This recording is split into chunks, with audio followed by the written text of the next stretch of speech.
రవ్వ కట్లెట్.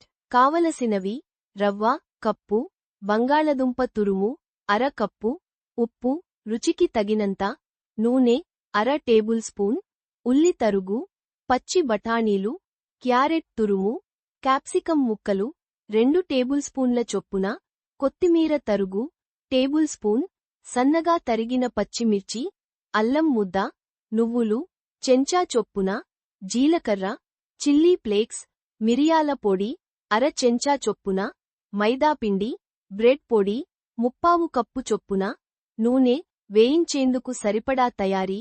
ప్యాన్లో అర టేబుల్ స్పూన్ నూనె వేడయ్యాక జీలకర్ర, నువ్వులు, ఉల్లి, పచ్చిమిర్చి తరుగు, అల్లం ముద్ద ఒక్కొక్కటిగా వేయాలి.